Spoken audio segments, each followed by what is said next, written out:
साथियों नमस्कार, मैं हूं नीरज पटेल और आप देख रहे हैं नेशन जनमत। जब न्यायपालिका में बैठा हुआ कोई न्यायाधीश ही संविधान के धर्मनिरपेक्ष स्वरूप को ताक पर रखते हुए धर्मांधता और सांप्रदायिकता का समर्थन करते हुए योगी आदित्यनाथ की भक्ति में चूर हो जाए तो सामान्य व्यक्ति की बात ही क्या करना। बरेली कोर्ट में अपर जिला जज यानी कि एडीजे हैं रवि कुमार दिवाकर 2010 में बरेली में जो दंगे हुए थे उनकी सुनवाई करते हुए कोर्ट में उन्होंने जो कहा वो न्यायपालिका के मुंह पर जोरदार तमाचा है और काले अध्याय की तरह है।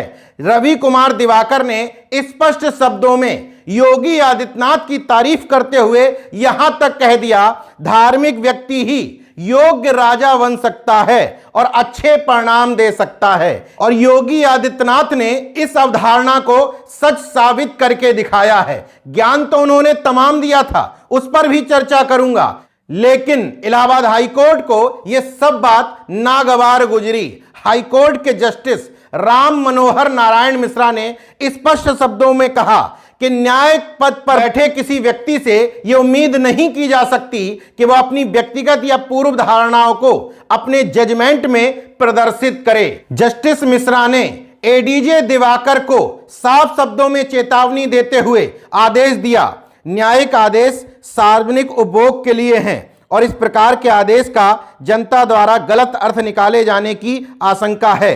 न्यायिक अधिकारी से अपेक्षा की जाती है कि उसे मौजूदा मुद्दे पर ध्यान केंद्रित करते समय बहुत ही संरक्षित अभिव्यक्ति का उपयोग करना चाहिए और किसी भी ऐसे अवलोकन का उपयोग नहीं करना चाहिए जो मूल मुद्दे से संबंधित या अलग हो। अब एडीजे रवि कुमार दिवाकर का वो पूरा ज्ञान सुन लीजिए जो उन्होंने कोर्ट में न्यायाधीश की कुर्सी पर बैठ करके कहा था। उन्होंने कहा, धार्मिक व्यक्ति ही योग्य राजा बन सकता है और अच्छे परिणाम दे सकता है।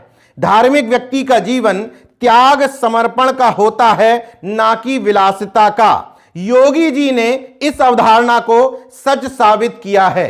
एडीजे रवि कुमार दिवाकर साहब शायद ये ज्ञान देते हुए ये भूल गए थे कि जिस संविधान की शपथ लेकर के वो न्यायाधीश बने हैं वो संविधान धर्मनिरपेक्षता की बात करता है और उसमें राजा रानी का कॉन्सेप्ट खत्म हो करके ये देश लोकतांत्रिक हो चुका है, मगर अभी भी वो राजा रानी के कॉन्सेप्ट में फंस करके कह रहे हैं धार्मिक व्यक्ति ही योग्य राजा बन सकता है। चलिए एडीजे साहब की बात मान भी लें तो अपने ही फैसले में दूसरे धर्म की आलोचना कर रहे हैं। अगर आप धार्मिक व्यक्ति के राजा बनने की, मुख्यमंत्री बनने की या प्रधानमंत्री बनने की बात कर रहे हैं तो फिर किसी एक धर्म विशेष के लिए यह बात कैसे कर सकते हैं। आप वहां पर विश्व हिंदू परिषद, बजरंग दल या बीजेपी के कार्यकर्ता की हैसियत से नहीं बल्कि जज की हैसियत से बैठे थे, लेकिन उसी निर्णय में आगे कहते हैं तौकीर रजा एक धार्मिक व्यक्ति होने और बरेली में दरगाह आला हजरत के एक प्रतिष्ठित परिवार से संबंधित होने के बावजूद समुदाय के लोगों को भड़काने, कानून और व्यवस्था को बिगाड़ने में शामिल थे।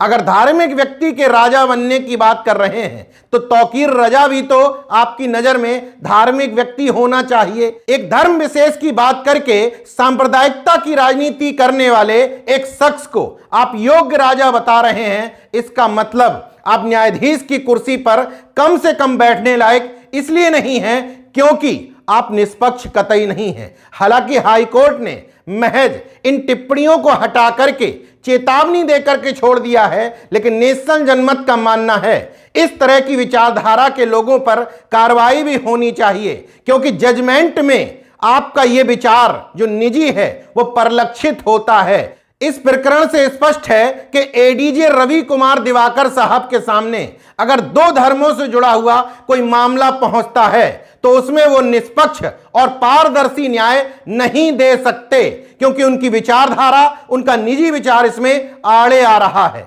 हाँ, ये बात बिल्कुल ठीक है कि किसी भी व्यक्ति के अंदर अपने निजी विचार हो सकते हैं, किसी भी व्यक्ति को कोई पार्टी या व्यक्ति पसंद आ सकता है, लेकिन ये विचार न्यायपालिका में बैठ करके व्यक्त नहीं किए जा सकते, खास तौर पर जब आप कोई जजमेंट सुना रहे हो। इसलिए नेशन जनमत की एडीजे रवि कुमार दिवाकर साहब को सलाह है कि अगर आपके प्रेरणा स्रोत पूर्व सीजेआई रंजन गोगोई साहब या कलकत्ता हाई कोर्ट के पूर्व जस्टिस अभिजीत गांगुली हैं, तो इन दोनों की तरह ही या तो रिटायरमेंट के बाद या इस्तीफा दे करके राजनीति में कूद जाइए और एक पार्टी विशेष को ज्वाइन कर लीजिए।